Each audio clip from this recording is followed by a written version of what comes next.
Anxiety is something we all deal with. Our society is coping with high levels of severe anxiety among teenagers. Today we'll go inside the efforts of staff at Huntley High School, who are working hard to help students deal with this issue.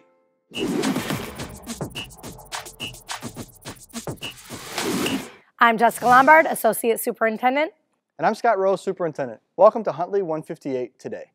Today we bring you members of the PBIS team from the high school. Tammy Broskow, social worker, Ann Sharkey, history teacher, Karen Miller, counselor, Alyssa Gilliland, instructional coach, and Laura Jenkins, math teacher. Earlier this semester, the Huntley High School Raider Way team brought the topic of anxiety to the forefront of our student body at Huntley High School. Can you share with us a little bit about some of the topics that and experiences our students are having dealing with anxiety?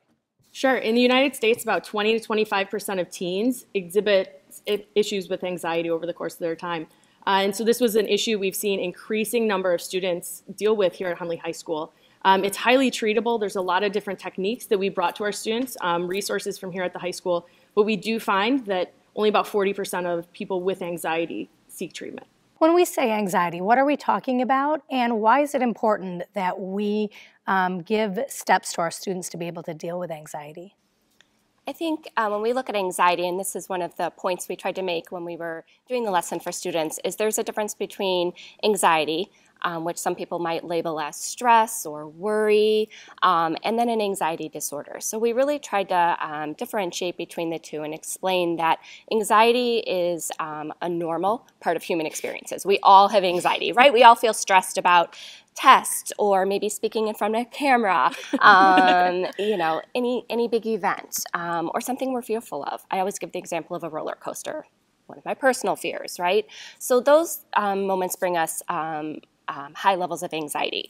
When it turns into an anxiety disorder, that's something that a lot of our students are coping with and dealing with on a daily basis, and that's levels of anxiety that are no longer manageable just on your own.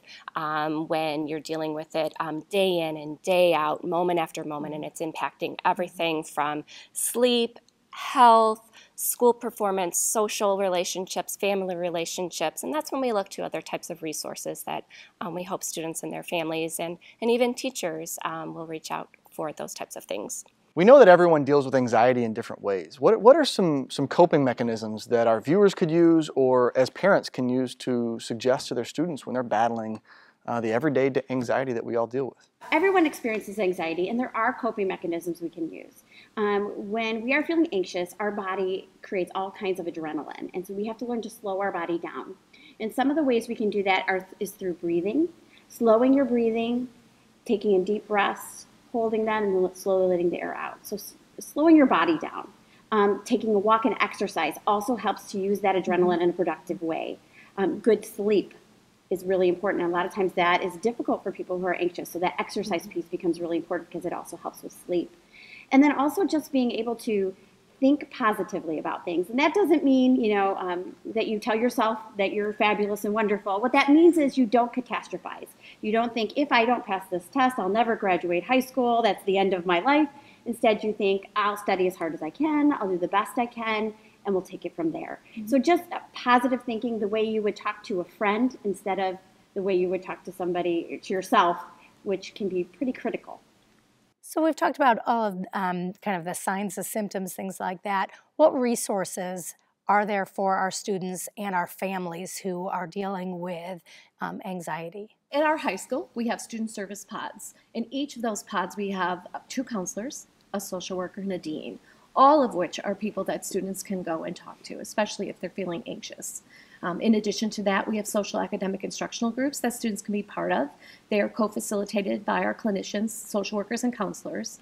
We also offer different services for parents if they need them. So we have a large assortment or a large variety of different private agencies that will reach out to our school, and we can refer or suggest to parents that they can reach out to them if they need that. In addition, McHenry County has a lot of services such as the McHelp app or McHenry County Crisis. So there's a lot out there. They just need to be able to take that first step and say, hey, I need some help. So what kind of a response did the building give to the lesson? I can imagine from students to staff, the response probably varied. What were some of the things that you heard?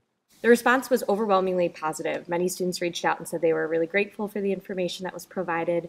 And we recognized as a team that it really was a general overview, and we did want to provide coping mechanisms for students that really notice a struggle with anxiety, and also provide outside resources for students that wanted more support. Well, I can tell you from the community standpoint, the response was overwhelmingly positive. And I think that just echoes the need from a local community to the state and nationally how prevalent this issue is in today's society. And I think that, I commend you for the work that you're doing at the high school, and to our community. This is a topic that we're tackling head on in District 158, from pre-K all the way through 12. So there's much more to come on this topic as we seek new ways to support our students. And again, thank you very much for the work that you've done to support our students at the high school. We really appreciate you. Thank you for joining us at Huntley 158 today, where it's all students, always. We will see you next time, where we highlight another aspect of how we serve our students.